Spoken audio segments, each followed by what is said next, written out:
네, 오늘 세 분의 전문가 모시고 지금까지 나왔던 이야기들 한번 정리해 보도록 하겠습니다. 네. 서가번 전 더불어민주당 의원, 현경병 성균관대 초빙 교수, 강신업 변호사 나오셨습니다. 안녕하세요. 안녕하십니까. 어서 오십시오. 네.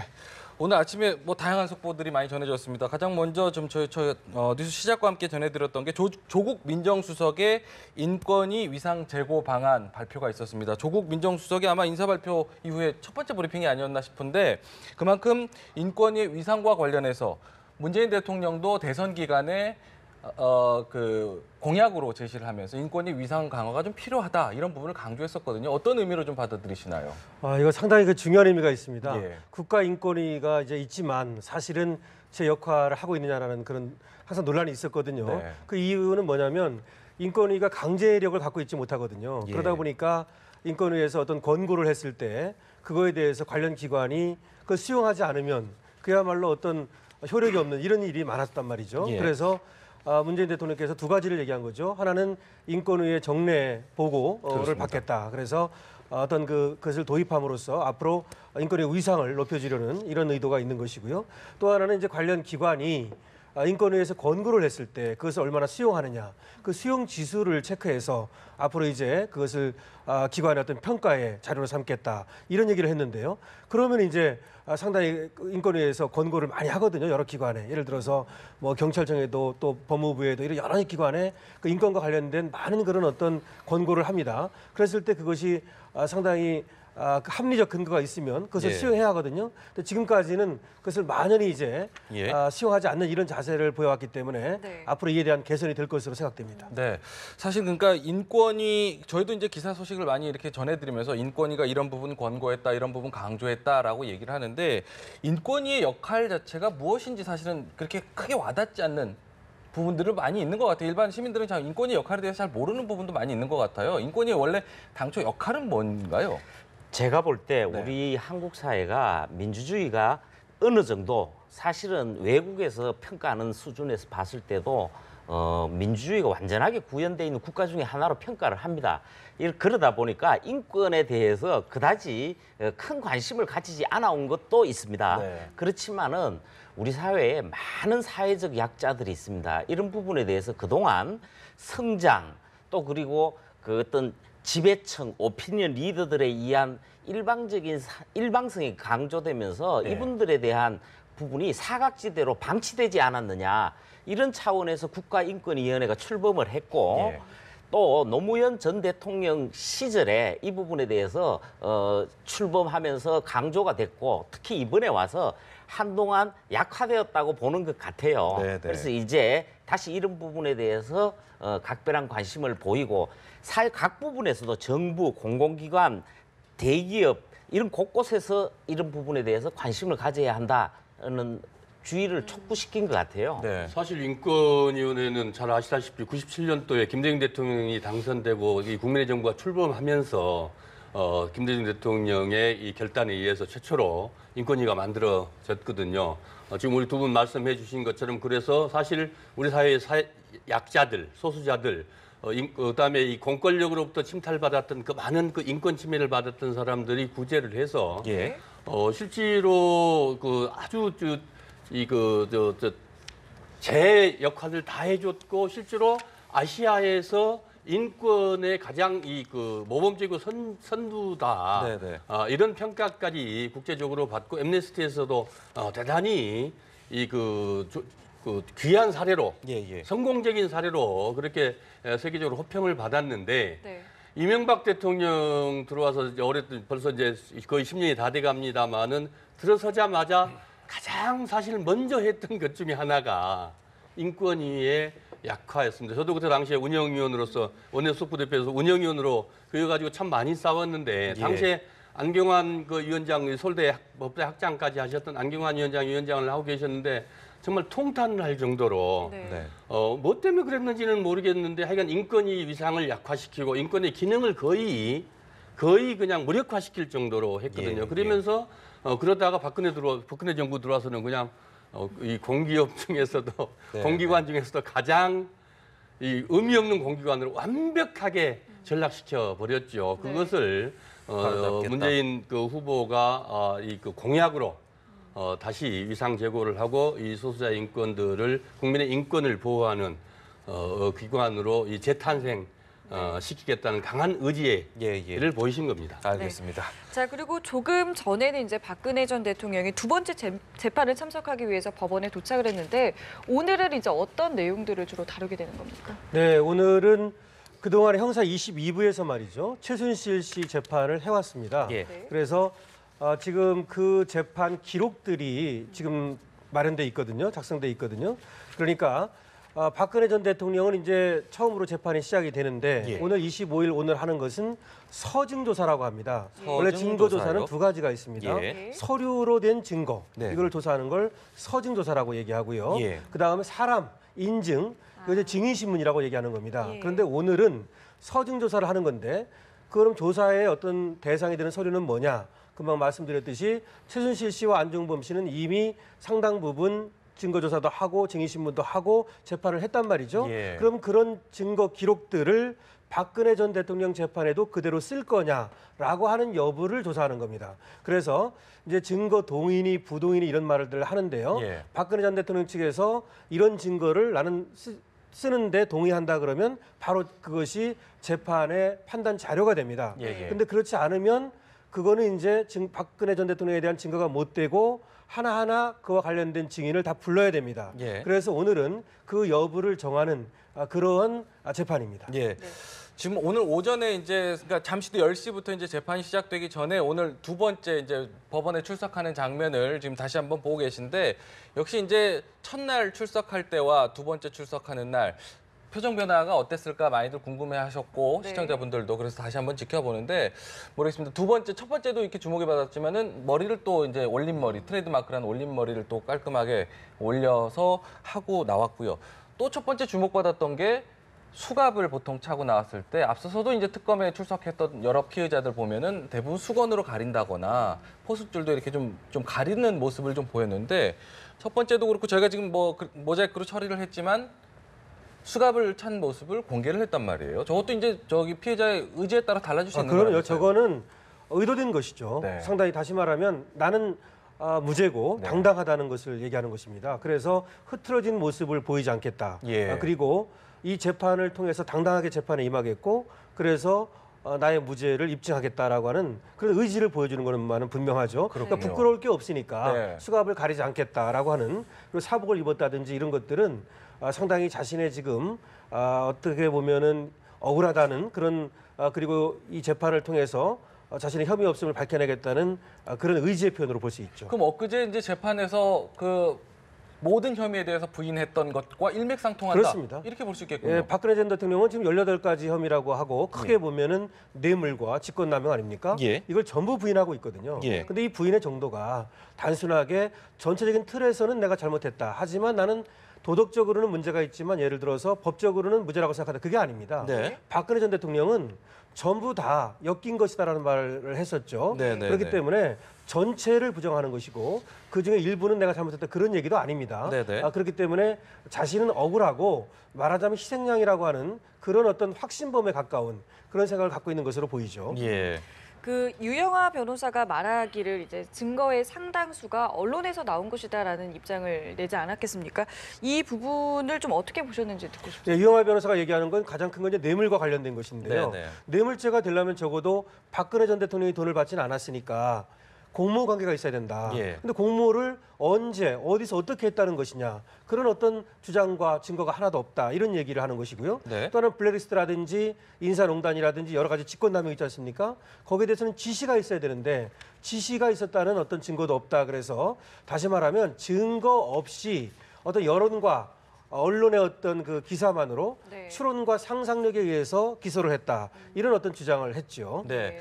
많은 분들이 이제 처음에 박근혜 전 대통령이 이제 출석했을 때 이 옆에 가슴에 달았던 표지 그 이 숫자 수임번호. 수임번호 이거 관련해서 이미 뭐 많은 얘기들도 나왔었지만 또 되게 이게 궁금해 하더라고요. 저게 보통 저런 식으로 정리를 하나요? 나불 대츠 이렇게 어떤 표현인지 잘 처음에는 몰랐다가 네. 어떻게 보셨나요? 나대불츠 이런 예. 거는 보통 어떤 의미로 저렇게 정리를 하나요? 글쎄 저거는 지금 503번 수임번호를 이제 왼쪽에 단 거 아닙니까? 네네. 그런데 저게 뭐 나는 공범이고 대는 대기업 뇌물 직권남용 뭐 이런 얘기를 썼는데요. 예. 저거는 뭐 저는 그 어떤 특별한 의미가 있는 것 같지는 않은데 네. 글쎄 배지에 어쨌든 공범 관계라고 하는 건 뭐냐면 단독범이 아니라 예. 다른 공범이 있다는 것을 표시했다는 얘기거든요. 예, 저 예. 표시를 하는 이유는 뭐냐면 그 공범 간에는 만나지 않도록 하는 그런 것이 있어요. 네. 그 구치소 내에서도 네. 그런 걸 표시한 거고, 그 다음에 대는 이제 대기업과 관련된 뇌물죄라는 얘기고요. 예. 풀은 뭐 블랙리스트와 관련돼 있다는 얘기고, 실은 뭐 동계 스포츠 연재센터라고 그러는데 아마 그런 의미로 한 것인지는 제가 지금 정확히는 네, 네. 사실 좀 알기 어렵습니다만은 네. 뭐 그런 얘기는 가능하겠죠. 이슈가 됐던 부분이어서 제가 한번 네, 짚어봤고요. 예, 예. 네. 또 갑자기 이제 정유라 씨 이야기가 또 나오고 있죠. 이제 한국으로 송환이 될 것이다라고 얘기가 나오고 있는데 글쎄요, 갑자기 이렇게 지지를 좀 철회한 이유가 뭐라고 보십니까? 뭐 본인한테 직접 확인해야 정확한 실상은 나오겠습니다만은 몇 가지 추론이 나오는 것 같아요. 그 중에 가장 정확하게 볼 수 있는 부분이 제가 그 확인한 바로도 그렇습니다만은 형량이 그렇게 높지 않을 가능성이 많습니다. 그래서 일단 그 독일이나 덴마크에서 이런 오랜 해외에서 본인 나름의 방식으로 해서 버티려고 했지만은 예. 그래서 보내게 될 앞으로의 시간이 너무 길어지는 거예요. 그리고 그 과정에서 이제 태어난 아기가 있잖아요. 네, 네. 그런 차원에서 어떤 나름대로의 환경을 갖춰서 성장해야 되지 않느냐 이런 고려까지 작용했다고 네. 그렇게 보여집니다. 애초에 처음에 이제 귀국한다고 했다가 중간에 입장을 바꿨었잖아요. 입장을 바꾼 다음에 지금과 어떤 상황이 좀 달라진 게 있나요? 글쎄 이제 너무 오랫동안 네. 혼자서 외국에서 그 수영 생활을 한다는 게 어렵지 지금 않습니까? 체포된 지 144일 만이라고 하던데요. 저는 이제 정신적 한계가 왔다고 봅니다. 아, 그렇군요. 그래서 처벌을 받든 어떻게 하든 한국에 돌아와서 하겠다. 예, 예. 이런 의지로 보면 되겠죠. 예, 예. 더군다나 이제 그 최순실 씨나 어머니인 최순실 씨나 또 이 그 절대자라고 생각했던 대통령이 재판을 받는 모습까지 이제 보고 정권이 바뀌어서 국민들의 지지를 받는 모습도 다지고 확인했을 거 아니겠습니까? 예, 예. 그러면서 일말의 기대가 없어진 거죠. 혹시 뭐 이 정권이 다시 정권이 연장이 되면은 혹시나 하는 기대도 또 없지 않아 있었지 않겠습니까? 네, 네, 네. 그리고 혼자서 지금 그 모든 것을 감내하기에는 너무 어린 나이고 뿐만 아니고 지금 말씀 주셨듯이 아기까지 있는데 그 아기에 대한 문제 처음부터 끝까지 아기 문제를 놓고 지금 계속 그렇게 실제로 이 폴리바게닝까지 원했던 거 아니겠습니까? 그런 것들이 한계점이 온 거다 그렇게 보여집니다. 네. 그럼 이 정유라 씨 이렇게 한국에 오는 게 박근혜 전 대통령의 재판에도 어떤 영향을 주게 되는 건가요? 상당히 영향을 줄 것으로 보입니다. 왜냐하면 노승일 씨가 얘기하기를 정유라 씨는 럭비공이다. 예, 예, 어디를 예. 어떻게 튈지 모른다 이런 얘기를 했거든요. 네. 저는 정유라 씨가 오게 되면 이 재판이 어쨌든 증인으로 나오게 될 거 아닙니까? 그렇다면 상당한 부분을 어쨌든 진술할 수 있는 위치에 있단 말이죠. 네. 그래서 영향을 미칠 것으로 봅니다. 네. 또 한 분 주목받은 분이 사실은 그 사이에 또 정광용 박사모 회장도 구속이 됐단 말이에요. 이 부분도 또 어떻게 좀 봐야 될까 싶어요. 뭐 정광용 씨가 구속된 거하고 박근혜 전 대통령의 재판하고는 이제 직접적인 관계는 없겠죠. 없을 것인데요. 예. 다만 이제 박근혜 전 대통령을 지지하고 또 그를 위해서 또 노력했던 사람이라는 측면에서 박근혜 전 대통령을 지지하는 사람들, 그런 사람들이 뭐 응원을 한다든지 내지 시위를 한다든지 네. 뭐 그런 건 모르겠습니다. 네. 사실 단순한 지지는 아니었지 않습니까? 우리가 그러니까 누구를 좋아하고 지지하고 또 그렇게 해서 또 직접적 표현을 하는 것을 누가 뭐 또 민주사회에서 누가 그 잘잘못을 얘기를 할 수 있고 그건 누가 탓하겠습니까만은 예. 최소한의 이 그 법의 테두리 내에서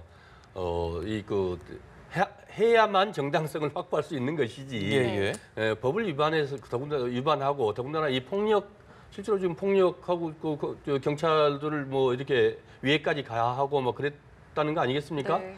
실제로 그런 인명피해도 것들은, 있었고요. 우리 사회에서 누구를 막론하고 그것은 지양돼야 될 그 부분 아니겠습니까? 예. 자, 이제 잠시 뒤 10시면은 이제 박근혜 전 대통령에 대한 두 번째 재판 시작이 됩니다. 지난번 첫 번째 재판 때요. 어떤 이야기를 좀 해봐라 했더니 뭐 추후에 말씀드리겠다면서 사실 좀 말을 아끼는 모습을 보여주지 않겠습니까? 오늘은 좀 어떤 진술을 하게 될까요? 원래 첫날은 말 별로 안 합니다. 인정신문에만 이제 응해가지고 자신의 예. 이제 원래 우리가 인정신문을 하는 이유가요. 놀랍게도 말이죠. 본인이 아닌 사람이 나와서 재판을 받는 수가 있어요. 실제로 예. 그런 수가 있습니다. 네. 그때 본인 여부를 확인하는 겁니다. 나머지는 이제 검사가 공소유지를 진술하지 않습니까? 1시간 동안이나 걸렸어요. 예, 예. 그럼 이제 보통은 거기에 대한 반박은 변호인이 합니다. 그렇기 때문에 이제 말을 안 한 것은 그런 의미가 있고요. 또 하나는 전략적인 의미도 있다고 생각합니다. 사실은 본인이 말해서 별로 도움이 되는 수가 없어요. 그렇군요. 왜냐하면 불리한 얘기도 많이 하고 막 그러거든요. 그렇기 본인이 때문에 진술하는 과정에서요? 예, 본인이 진술하는 과정에서 예, 예, 그래서 예. 이제 변호인과의 어떤 합의에 의해서 절제된 말만 하는 게 유리하거든요. 네, 네. 근데 앞으로는 아마 어떨지 모르겠습니다. 근데 첫날은 그런 의미로 해석됩니다. 네. 첫 재판은 이례적으로 이제 언론에 공개를 했었지만 이제 두 번째 재판은 재판정 안의 모습을 공개하지 않기 때문에 저희가 추후에 전해지는 대로 더 이야기 나눠보도록 하고요. 잠시 뒤 10시부터는 이낙연 총리 후보자에 대한 그 인사청문회 이틀째가 이어지지 않겠습니까? 그래서 인사청문회 이야기도 잠시 나눠보다가 잠시 뒤 10시가 되면 현장을 다시 한번 연결해 볼까 합니다. 어제 이제 첫날 분위기, 사실 이전 청문회하고는 분위기가 완전히 좀 달랐다라는 이야기가 있습니다. 물론 이제 검증은 있었지만 호통이라든지 뭐 이렇게 뭐 소란스러운 것도 없고 신경전도 많지는 않았어요. 그냥 작은 걸로 싸우지 않았었거든요. 어떻게 좀 평가를 하시나요? 예, 대단히 저도 뭐 청문회를 여러 번 직접 참여해본 경험자로서 네. 보기에 참 좋았습니다. 우리 국민들이 보시기에도 저랑 다 같은 생각이었지 않을까 싶습니다. 말씀 주셨듯이 호통치는 모습도 없고 억지를 쓰는 모습도 없고 파행하지도 중간에 또 뭐 않았고요. 청문회 한번 열면 한 서너 번 파행하거든요. 네네. 그런 모습들도 없었고 진지하게 하나하나를 점검해 나가는 모습들이 국민들에게 신뢰를 주기에 충분했다고 봅니다. 또 이낙연 이 후보자도 단순 명쾌하게 알아듣기 쉽게 하나하나 설명하고 또 아주 낮은 자세로 겸손하게 정말 섬기듯이 그런 자세들이 또 한편으로 청문위원들에게 충분히 전달이 돼서 네. 서로 존중하면서 청문회를 진행하는 모습이었습니다. 네, 또 이 여야가 또 바뀐 모습인데 네, 네. 그런 점들도 참 괜찮아 보였습니다. 알겠습니다. 예. 현 교수님 평가도 좀 들어보고 싶은데요. 사실요, 정권 교체가 되고 첫 인사청문회잖아요. 네. 근데 이제 총리부터 이제 시작을 하게 됩니다만은 지난 그 정권 때 또 거슬러 올라가면은 특히 박근혜 전 대통령 집권 초에 총리 후보자가 1년 5개월 만에 3명의 후보자가 낙마를 합니다. 예, 예. 그때 당시에도 마찬가지고 또 이명박 정부 때도 마찬가지였습니다. 그때 당시에 지금의 여당에서 굉장히 공세가 강했습니다. 네. 그리고 사실은 많은 흠결이 나오기도 하지만은 우리 사회에서 용납하기 어려운 부분이 하나라도 나왔을 때에 낙마로 이어진 그런 부분이 있었거든요. 그런데 예. 제가 볼 때 그렇습니다. 2000년에 이제 인사청문회가 도입되고 일정한 시일이 흐르니까 예. 우리 국민들께서 보시는 것도 이런 도덕성 부분에서 그동안 상당히 이제 그 학습이 되신 것 같아요. 네, 네. 그리고 이제 이번 청문회에서 나왔습니다만은 이런 도덕성 검증도 했지만은 정책 검증도 제법 있었잖아요. 네, 예. 그래서 저는 제가 볼 때는 앞으로는 이런 어떤 정책 검증으로 넘어가는 계기가 돼야 되고 네. 그런 과정에서 또 안 짚을 수 없는 게 이낙연 총리 후보자 이분께서 사실은 그 지난 그 몇 가지 의혹이라는 게 예, 있지만은 이 부분들이 내용 자체가 그렇게 깊고 강하지가 않아요. 그리고 또 명쾌하게 해석을 했다고 저는 보고 예, 무엇보다도 국정 과제를 놓고 저는 그게 정말 중요하다고 보는데 안보관이든 어떤 예. 시대관이든 이런 부분에서 잘잘못을 짚어가면서 국민 정서에 맞게 정확하게 짚었기 때문에 이런 흐름이 만들어지지 않았나 예. 생각도 합니다. 네, 뭐 긍정적으로 굉장히 평가를 해주시지만 그래도 나름 의혹들도 있었는데 또 다른 점이었다면 바로 수긍을 하고 시인하고 거기서 이제 하는 것도 좀 다른 모습이었어요. 네. 과거와는 좀. 제가 볼 때는 그렇습니다. 뭐 간단하게 말씀드리면 네. 원래 이 청문회에서의 검증은 미국 같은 나라는 정책 검증이라든지 능력 검증 여기에 집중되고 도덕성 검증 그 이전에 이미 끝나는. 근데 우리나라 청문회는 이 도덕성 갖고 전부 그냥 90%를 시간을 그런 허비하는군요. 건데 예. 이번 정책 검증도 좀 됐습니다만은 어쨌든 앞으로 좀 작은 것은 그리고 또 뭐 오래되고 또 본인과 관련된 것이 좀 미약한 거 이런 것들은 좀 넘어가 주고 그다음에 이제 능력이 있는가, 정말 전문성이 있는가, 그리고 역사적 어떤 통찰력이라든가 그다음에 소명 의식 이런 것들에 집중했으면 좋겠습니다. 네. 오늘은 혹시 그러면 정책 검증한다면 어제도 뭐 일부 있었지만 뭐 곧 시작하면 현장을 연결하겠지만 짧게 어떤 부분을 좀 주목해서 봐야 할까요? 이낙연 사실은 총리. 예. 이 정권이 출범을 하면서 가장 궁금해하는 부분이 60%의 지지하지 않은 국민들이 있잖아요. 예, 이분들이 예. 가장 주목하는 게 안보관 문제거든요. 네, 네. 근데 안보관 문제도 너무 잘 짚어버렸지 않냐는 거예요. 사실 제가 볼 때 그렇습니다. 지금도 문재인 정부에 참여하는 몇 분들 같은 경우는 나름대로 그동안에 김대중 정권 때나 노무현 정권 때의 그 어떤 입장을 유지하고 있는 분들이 있는데 예. 쉽게 말해서 햇볕 정책이나 포용 정책을 놓고 북한에 대해서 어떤 핵 문제를 짓기 전에 일단 그 대화를 하자. 그리고 인도적 지원을 해야 한다. 또 그리고 북한이 뭐 그렇게 주적이냐 이런 부분에 대한 논란을 일으킬 수가 있는데 적어도 이낙연 총리 후보자를 놓고 이분은 저건 맞다. 군사적으로는 맞다.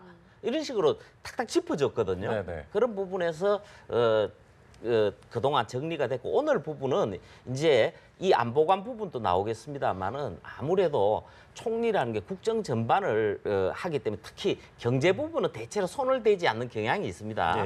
그런데 그 나머지 부분에 대해서 일반 행정이나 국정 전반에 대해서 아마 짚어질 가능성이 있습니다. 네. 그거 다만 큰게 네. 그거 아니겠습니까? 결국 총리로서 얼마나 자기 위상 제고를 할 것이냐, 책임 총리제 역할을 제대로 할 것인지, 네. 그다음에 개헌 문제 지금 여야 대통령이 분명하게 밝히긴 했습니다만은 알겠습니다. 그럼 어떤 프로세스를 어떻게 갈 것인지 네. 이런 것들 궁금해하시겠죠? 네, 현장에서 지금 시작이 됐다고 하니까요. 현장을 바로 연결해서 들어보도록 하겠습니다. 지금까지 인사청문회 이낙연 총리 후보자 인사청문회 내용 앞서서 한 30분 가량 저희가 중계를 해드렸는데요. 간단하게 중간에 한번 정리를 하고 정리해 보도록 하겠습니다. 앞서서 함께 같이 보셨거든요. 그래서 어제 이제 하루 종일 이어졌던 인사청문회 내용과 오늘 오전 또 이어진 인사청문회 내용 함께 지켜보셨는데 어떻게 좀 평가를 하시나요? 원래 말입니다. 총리에 한해서 이제 24일, 25일을 합니다. 예. 그리고 여야 합의 사항이 24일은 도덕성 검증이었고 25일이 정책 검증이었습니다. 예. 근데 24일 날 하면서 도덕성 검증에 치중도 했지만은 정책 검증도 일부 이루어졌어요. 네네. 그리고 오늘은 정책 검증을 하기로 되어 있지만은 보셨다시피 또 그 도덕성 검증에 대해서 몇몇 의원분들 뭐 강효상 의원분들을 비롯해서 네, 이태규 자유한국당을 의원까지도. 필두로 해서 이태규 의원은 뭐 국민의당 의원입니다만은 네. 그 부분에 대해서 집중적으로 더 부각을 시키고 있는 것 같은데 네. 그렇다고 해서 제가 봤을 때 큰 흐름 그러니까 어떤 이낙연 총리 후보자에 대한 총리 인준은 그 5월 31일 국회 본회의에서 결정을 합니다. 근데 큰 대세적인 흐름에서는 무리가 없는 분위기고 방향으로 가고 있는 것 같아요. 아직까지 그럼 돌발적인 특이 사항은 드러나지 않고 있다 이런 평가. 예, 지금 우리 현현이 말씀하셨습니다만은 칸막이는 늘 있어요. 늘 있는데 사실 또 그 칸막이라는 게 그 도덕성과 정책의 이 그 경계가 따로 있는 게 아니거든요. 예. 사실 총리직을 수행하는데 도덕성이 결여되면은 어떻게 국민을 대표로서 총리직을 수행할 수가 있겠습니까? 그래서 사실 대단히 그 중요하고 본질적인 문제거든요. 그래서 특히나 이제 야당에서는 그래서 뭐 정책 그 검증해서 뭐 또 꼬투리 나올 게 뭐 있겠습니까? 그 정답만 다 얘기하는데. 네. 그렇기 때문에 실제로 국민들도 정책합니다만은 또 그렇게 해야 되는 건 맞지만은 그러나 사실 저 도덕 검증에 집중할 수밖에 없고 또 오늘 또 그래서 야당 의원님들 대부분들이 그 문제를 제기를 하는 것 같습니다만은 네. 제가 이제 보면서 느낀 것 중에 하나 이제 위장전입 문제 에 나오는데 사실 그 위장전입의 문제는 그 여당 의원들도 그렇게 말씀들을 하셨고 또 늘 청문회 때 그 얘기가 나와요. 예. 그런데 청문회를 사실 총리 청문회는 국민의 정부 김대중 대통령 때부터 이렇게 후반기 때부터 이렇게 했거든요. 예. 그러면 우리 사회에서 그 기준점을 그 이전과 그 이후로 좀 생각을 해보면은 그 이후에 이런 문제 공직자들이 이런 문제들이 그 계속해서 반복된 것들은 우리가 한번 충분히 따져볼 필요가 있겠지만은 그 이전의 문제들까지는 너무 하다라는 게 언론도 그랬었고 일반적 그 관행이었던 것 같습니다. 이 앞번에 그 유일로 지금 뭐 부총리 경제부총리도 위장전입 문제 있었지만 논란은 됐지만은 여야에서 서로 익스큐스 했던 일 아니겠습니까? 그런 문제고 더군다나 이미 얘기를 했습니다만 이번에 이낙연 후보 그 부인의 그 문제는 결과적으로 그렇게 했지만은 그러면서 또 철회를 했고 실현 이익을 못한 거죠. 실현 이익이 없었고 그런 점들까지도 또 분명하게 사과를 했고 그런 문제까지가 충분히 다 반영될 것이라고 봅니다. 그래서 지금 우리 현 의원님 말씀하셨듯이 강도는 어제보다 좀 더 센 것 같습니다. 그런 것 강도는 같아요. 어제보다 센 것 같지만은 크게 통과되는 데는 큰 무리는 없겠다 이렇게 지금 말씀하신 건 예상됩니다. 공직자로서 감수해야 될 부분이지만 시대적 변화도 좀 그렇습니다. 감안해야 된다 이런 말씀이신 것 같고요. 사실 지금 많은 국민들께서 지금 이 방송을 보고 계실 텐데 이 인사청문회에 대해서 제가 한 2가지만 좀 말씀을 드릴게요. 제가 알기로 전 세계에서 인사청문회가 있는 나라는 한국하고 딱 미국밖에 없습니다. 그리고 우리나라가 이제 2000년에 도입을 했는데 우리 강 변호사님께서 이야기한 부분에 대해서 조금 덧붙여야 될 것 같은데 미국의 그 인사청문회 제도에서는 도덕성하고 이제 그 정책 두 부분이 있으면은 인사청문회에서는 정책만 다룬다고 생각하시면 됩니다. 도덕성은 원래 이제 처음 발탁을 하는 과정에서 백악관을 중심으로 해서 실제 조사는 CIA에서 합니다. FBI라든지 이 부분적으로 해서 그 차원에서 해서 도덕성 검증을 끝냅니다. 그리고 그에 따른 자료가 만들어지고 그 사람이 인사 임명이 됐을 때는 후보자로 임명이 되면 이런 어떤 검증을 거쳤다고 판단을 해요. 그런데 의회에서 그래도 이 사람의 도덕성 부분은 짚어야 되겠다. 이런 경우에는 그 부분을 논제로 해서 다시 열기는 합니다만은 도덕성의 문제를 가지고 인사청문회를 할 때는 비공개로 합니다. 개인 사생활이라든지 이런 부분도 감안하는 바로 그 거군요. 부분입니다. 그렇게 해서 진행을 하는 것이고 오늘 또 아마 특히 이제 국민들이 관심 있는 부분들은 내 집 마련, 내 일자리, 물가, 뭐 청년 실업 다 이런 어떤 정책 사안들일 거거든요. 그런 부분에 대한 관심도 가지고 보시면 어떨까 싶습니다. 지금 보면은 말씀하신 대로 이제 정책 검증에 대한 이야기를 좀 많이들 아쉬워하시는 것 같은데 이낙연 총리 후보자가 지금까지 계속해서 이야기하는 부분 보면 뭐 전교조 합법화 여부에 대해서는 법원의 판단 존중해야 된다. 또 재벌 경제 성장에 기여했다. 다만 정경유착에 대한 아쉬운 부분은 좀 있다 하면서 사실은 뭐 당초 우려했던 부분과는 좀 다르게 어쨌든 좀 화합하고 뭐 좀 그 기존의 것도 좀 기존의 정권도 좀 인정하고 받아들이는 어떤 그 기조를 좀 이어가는 것 같아요. 제가 볼 때는 굉장한 균형 감각을 갖고 있는 것 같아요. 인정할 건 인정하고 그리고 또 짚고 넘어갈 건 짚고 넘어가고 예를 들어서 지금 안보관 같은 것도 지금 일부 지금 이 진보 정권에 대해서 불안한 생각을 갖고 있는 국민도 있지 않습니까? 근데 이낙연 후보자 얘기를 들어보면 상당히 안심이 되거든요. 그래서 분명하게 이렇게 어떤 안보관이라든지 자신의 국정 철학 이런 것들은 상당히 정립되어 있는 것 같아요. 언론인으로서 언론인으로서 자기 역할들을 충분히 했었고요.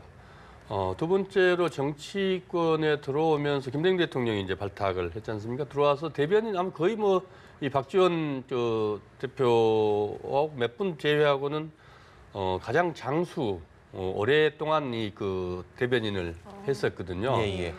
그러면서 또 사선 의원까지 했고 도지사까지 실제로 이 국민의 선택을 5년 5번을 받았기 때문에 어느 정도 검증은 다 받았고 또 국회의원을 하면서 우리 강 변호사님 말씀 주셨습니다마는 사실 우리 당에서 오히려 조금 그 당원들 때로는 좀 불만일 정도, 이 당내부에서 불만일 정도로 균형 감각을 유지하려고 애를 쓴 분이시거든요. 그래서 실제로 당시 한나라당, 새누리당 의원들한테 인기가 좋은 분이셨어요. 그 얘기는 뭐 사람이 좋다고 오랫동안 그래 되겠습니까?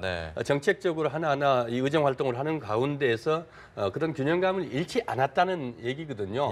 그리고 지금 문재인 대통령이 대통령으로서의 첫 번째 중심 과제가 비전이 결국 이 국민 통합 아니겠습니까?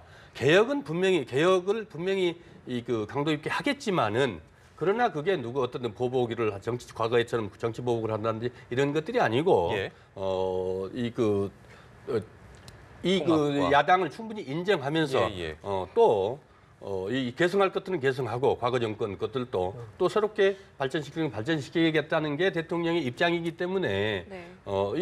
그래서 서로 그런 것들을 맞춰서 총리를 내정한 거 아니겠습니까? 네네. 그 기조가 저는 충분히 함께 갈 수 있다고 보여지고 네. 또 야당 의원들도 그런 점에 대해서 나름대로 이게 평가를 하는 것 아닌가 이런 생각이 듭니다. 예. 네. 지금 보면은 뭐 청문회와 관련해서 높은 관심이 있는 것 같습니다. 사실은 뭐 오늘 아침에는 뭐 별다른 이야기는 없었지만 어제 오후에 보면은 사실은 문자폭탄 이야기가 있지 않았습니까? 이 이야기를 좀 해보고 싶은 게 사실은 국회의원들이 이제 인사청문회를 한다는 것을 보면 국민들을 대표해서 대신해서 이제 후보자에 대한 정책이라든지 도덕성을 검증하는 부분 아니겠습니까? 근데 이 부분에 대해서 사실 좀 견해가 다른 부분에 있어서 문자폭탄이 있었다는 야당 의원들의 하소연 아닌 하소연이 있었거든요. 여기에 대해서는 어떻게 좀 평가하시나요? 예, 저는 이제 국회의원은 정말 국민의 대표 기관 아닙니까? 예. 그래서 국민을 대표해서 묻는 것이고요. 또 청문회라고 하는 것은 법이 정한 절차 아닙니까? 예. 그래서 그렇게 어떤 직무 활동, 법이 정한 직무 활동을 하는 것은 응원해 줘야 되고요. 설사 국민 자신의 어떤 견해라든지 입장과 좀 다른 그런 것들이 나온다 하더라도 그것에 대해서는 뭐 문자폭탄 같은 것은 좀 자제하는 것이 우리 민주주의 발전이라든지 전체적인 어떤 한국 사회의 한 단계 승화 이런 것들을 위해서 필요하겠죠. 네. 실제로 청문회를 해보셨지 않겠습니까? 예. 그것과 생각을 해봤을 때 이런 문자 폭탄에 대해서는 어떻게 보세요? 제가 볼 때는 아주 잘못된 겁니다. 사실 그동안 문재인 후보가 대선 시절 후보로가 어떤 해가는 과정에서 든든한 지원군의 역할을 했다는 바는 모르는 바는 아니겠습니다. 그렇지만은 그 지지하지 않았던 사람, 지지를 결정하지 않았던 사람들 입장에서 봤을 때는 굉장히 불안한 요소였던 것도 사실입니다. 그리고 그 대선 과정에서는 그나마 이해를 할 수가 있습니다. 그렇지만 이제 문재인 대통령이 시작된 마당에 국민 통합을 해가겠다는 게 국정 기조고 그 부분에 충실하고 있는데 그런 차원에서 진행되는 흐름에서 너무 과거와 같은 틀에서 벗어나지 못한 네. 진영 논리에 갇힌 이런 모습은 바람직하지 않다는 것이고요. 네네. 또 한 부분은 이 부분에서 정말 잘못된 거예요. 뭐냐면은 이 청문회를 하고 있는 인사청문위원이 국회의원이거든요. 네네. 국회의원은 지역구에서 한 평균적으로 한 20만 명 정도 됩니다. 20만 명의 국민이 선출한 대표자들입니다. 네네. 그래서 나름대로의 그 입장 그리고 또 정당 간에서 나오는 입장 차이가 반영돼서 나오는 부분인데 그런 부분에 대해서 의견이 다르다고 해서 그 도저히 입에 담을 수 없는 내용까지 해서 뭐 특정이 김광수 의원 같은 경우는 2천여 통 받았다 그러잖아요. 네. 이거는 거의 문자 테러거든요. 네. 그래서 이런 건 바람직하지 않고 예, 향후에 지양되어야 되고 필요에 따라서는 이런 경우는 의법 처리까지 검토해야 됩니다. 네. 앞서 대선 기간에 사실 문재인 후보의 그 측에서 이제 보냈다는 이야기가 많아서 그렇지만 사실 이번에는 뭐 꼭 문재인 대통령 지지자가 보냈다라고만은 단정할 수는 없지만 예, 그렇습니다. 네네. 그 네티즌들의 활동들을 다 일반화시켜서 얘기하는 것도 또 좀 무리가 좀 있다고 생각합니다. 예, 예. 이낙연 후보자도 분명하게 표현의 자유는 지켜져야 한다.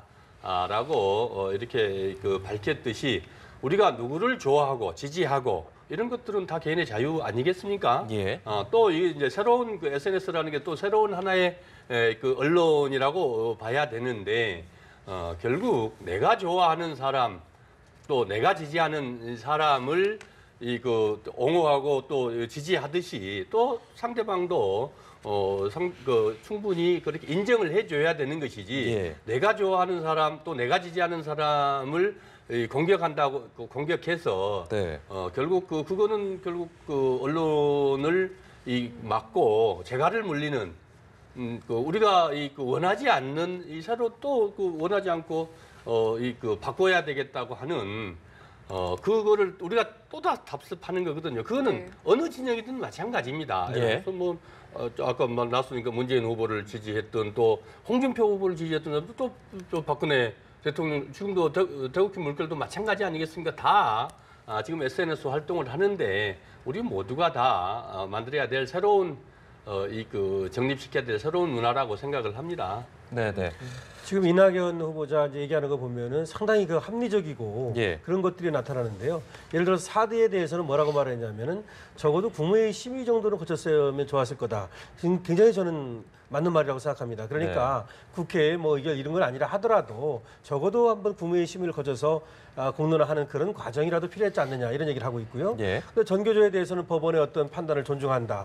맞는 말이거든요. 네. 기본적으로는 이제 법원이 지금 이제 대법원에 가 있습니다만은 판단을 존중하는 건 맞는 거고, 다만 이제 그거에 대해서 행정명령 이런 거라기보다는 앞으로도 법을 통해서 이제 그 개정을 한다든지 네네. 이런 방법으로 해결하는 것이 바람직하거든요. 네네. 그래서 지금 얘기하는 걸 보면 상당히 균형 감각과 그 합리적인 요소를 갖추고 있어서 기대가 됩니다. 네. 네네. 자, 이렇게 지금 이낙연 후보자에 대한 청문회가 진행되고 있는 가운데 박 전 대통령의 두 번째 재판도 함께 이루어지고 있습니다. 예.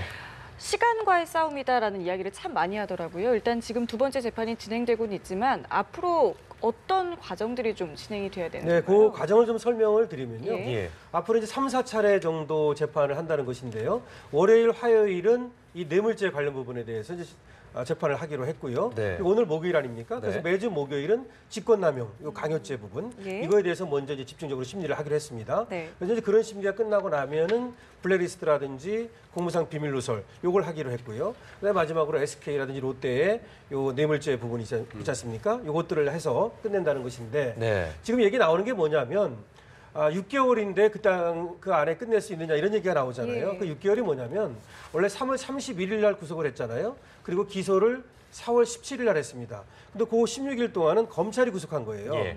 그다음에 기소가 되면 그때부터는 법원이 구속한 걸로 봅니다. 네. 근데 법원의 구속 기간은 6개월이에요. 검찰은 길어야 20일이고요. 그래서 6개월인데 그걸 따지면 이제 10월 17일까지 이제 선고가 돼야 된다. 16일인가요? 이제 그런 얘기입니다. 네. 그래서 6개월 안에 재판을 끝내면 이게 지금 뭐 쟁점도 많고 증인도 많고 그래서 끝낼 수 있느냐 이런 말 아닙니까? 네. 그래서 집중 심리를 한다는 얘기고요. 네. 3, 4차례 하면은 한 달에 몇 번 되지 않습니까? 그러면 5, 6개월 하면 6, 70번 됩니다. 예. 그래서 빠듯하고 힘들긴 하겠지만 예. 그 6개월 안에 끝나는 것은 가능할 것이고요. 네. 만약에 그럼 못 끝내면 어떻게 되느냐? 그때는 일단은 석방을 시켜놓고 재판을 계속 하다가 네. 유무죄 판단에 따라서 이제 다시 구속을 한다든지 내지는 석방이 되는 네. 이런 절차를 밟게 됩니다. 네. 그동안 이제 박근혜 전 대통령이 혐의를 좀 부인하고 있고 또 그동안에 이제 그 헌법재판소라든지 검찰 조사 과정에서 좀 보여줬던 것도 아마 반영이 되지 않았나 싶어요. 검찰 조사 같은 경우도 조사 받는 것 이상으로 꼼꼼하게 재검토하고 따져 물었던 만큼 그쪽에서도 그만큼 대응이 나올 것이라는 생각 때문에도 그러지 않을까 생각도 드는데요. 맞습니다. 이제 다만 이제 그 탄핵 심판과 이 유무죄를 가리는 법원의 이 형사 재판은 많이 다릅니다. 네네. 그래서 지금부터는 이제 엄격한 증명이라고 그러는데요. 예, 예. 그러니까 하나하나 따져가지고 주장에 대한 증거가 있어야 됩니다. 예. 이 증거가 서증일 수도 있고 또 증인신문을 통해서 나온 인증일 수도 있죠. 예, 예. 그래서 70, 80%. 이 정도가 이제 심증이 유죄라고 하는 심증이 들어야만 유죄가 되는 것이거든요. 그리고 입증 책임은 검찰한테 있고요. 예. 네. 그래서 사실은 지금 뇌물죄라 이런 것들은 박근혜 전 대통령이 계속해서 부인을 하고 있고 네. 최순실 씨도 같이 부인을 하고 있고요. 네. 이재용 씨도 다시 말해 자기는 피해자일 뿐이지 뇌물죄는 아니다라고 얘기하고 있지 않습니까? 네. 그런 걸로 보면은 상당히 이제 앞으로 증인 신문이라든지 이런 것들을 통해서 물론 지금 나온 서증도 있습니다만은 수첩이라든지 뭐 네, 녹취록 네, 같은 거 네, 네. 그걸 통해서 치밀하게 엄밀하게 이제 입증이 돼야만 네. 될 겁니다. 그렇지 않으면 박근혜 전 대통령의 어떤 주장을 깨기가 그렇게 반드시 쉬운 것만은 아닙니다. 앞서 강 변호사님께서 말씀하셨지만 사실 저렇게 이제 수갑 찬 모습을 드러냈다라든지 또 여러 가지 이제 뭐 동정 여론을 의식한 듯한 이런 발언을 했다라는 모습들, 좀 정리된 모습들 보여지는 것들 이런 것들 보면 사실 박근혜 전 대통령이 사실 법적인 대응이라기보다는 정치적 싸움을 하는 것 아니냐 이런 평가도 있는 것 같은데 어떻게 보시나요? 예, 실제로 박근혜 대통령은 아까 우리 저 변호사님도 말씀하셨고 현 의원님도 말씀하셨습니다만 예. 대통령으로서 자기 한치도 자기는 저 잘못한 게 없다. 예. 이게 처음부터 끝까지 시종일관 주장하고 있는 거 아니겠습니까? 네. 그리고 그래서 변호인단들도 다른 이 규모에 비해서 제가 판단하기에는 저렇게 소수로 7명인가요? 이렇게 한 게 사실 이례적이거든요. 그런 것들이 내가 뭐 잘못했다고 그러면서 저렇게 가장 가까운 그 유영하 변호사도 언론에서 그렇게 주변에서 말을 많아도 결국 하고 하는 게 네, 네. 법리 싸움이 아니라고 보는 거지요. 결국은 수갑 문제도 사실 저도 깜짝 사실 놀랬거든요. 네. 그런 것들이 결국 그 국민들에게 나는 무죄다라는 것이고 한편으로 또 정치적으로는 지지자들에게 강한 또 무언의 의사 표시다. 이렇게 생각이 들면서 한편으로 네. 그럼에도 불구하고 여전히 국민들에게 이 그 사죄의 말씀 한마디 없으신 것은 좀 무책임하다. 그리고 아쉽다. 네. 그런 생각이 듭니다. 네.